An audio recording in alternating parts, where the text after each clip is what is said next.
Hello and welcome to my channel today, Boo Snakes and More. Today we're going to be talking about the world's largest snake gathering. So please like this video and subscribe to the channel. And for more videos like this, watch my other half channel, A&A Snakes and Stuff. My youngest son's channel, Henny's Toys and Games, or my oldest son's channel, Little Chris 10. Now let's dive into the video. For decades, snakes were believed to be solitary creatures, living and hunting alone.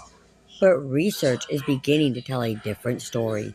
Some snakes mingle not too differently from other social animals around us. Butler's garter snakes, for example, show a complex social structure sorted by age and sex, according to a November 2023 study published in Ecology. The most socially connected individuals were also among the fittest, which suggests that being friendly might have an impact on well-being. Why these findings upend long-held assumptions they've made vividly real. They're made vividly real in one of the most extraordinary wildlife spectacles on Earth. Every spring at a limestone-riddled patch of Canadian wilderness called the nuisance snake dens, tens of thousands of red-sided garter snakes surface in tangled, living knots, forming the largest snake aggregation anywhere on the planet. These dens have the ideal habitation conditions for red-sided garter snakes. As a subspecies of the common garter, red-sided garter snakes, or Thrombosis pentelis, range widely across North America, but nowhere do they face conditions quite like those in Manitoba's Interlake region.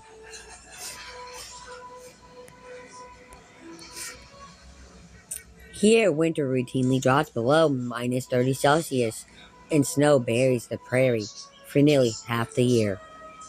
For an ecosystem whose body temperature hinges on the temperature in its surroundings, that would be a death sentence.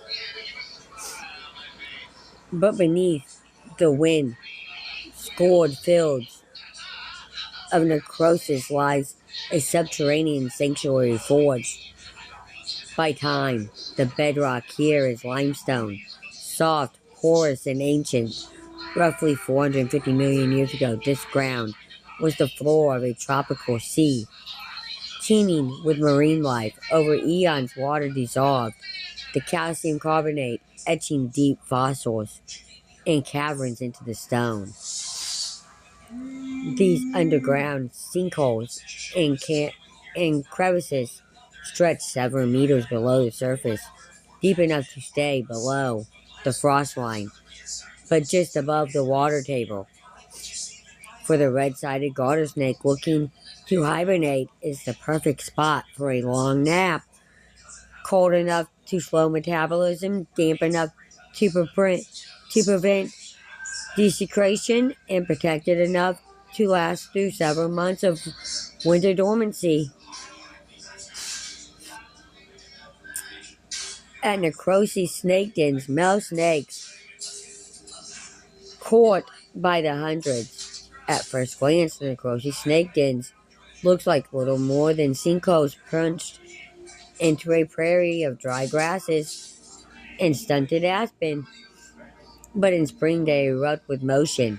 Males pour by the thousands from the depths of the limestone caverns.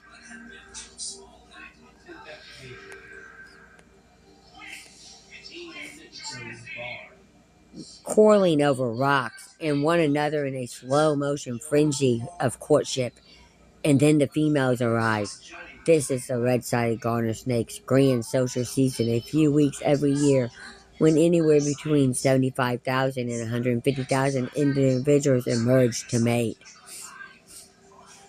The most spectacular behavior in necrosis is the mating ball.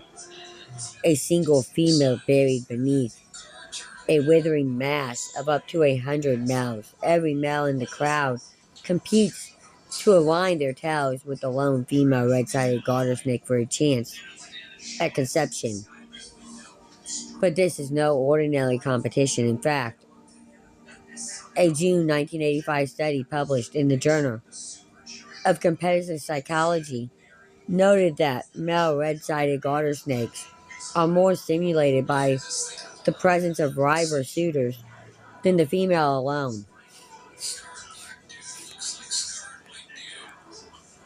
In this courtship melee, pheromones do most of the talking. Each female releases a potent chemical signal that male snakes detect using a specialized scent organ in their mouth,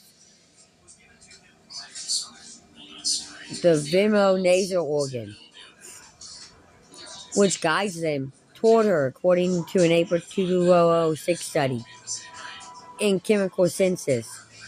Once contact is made, males rub their chins along the female's spine,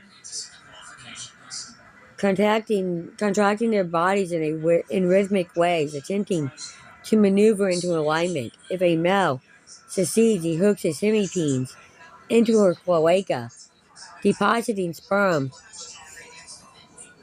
in a gelatinous mating plug that temporarily blocks other suitors.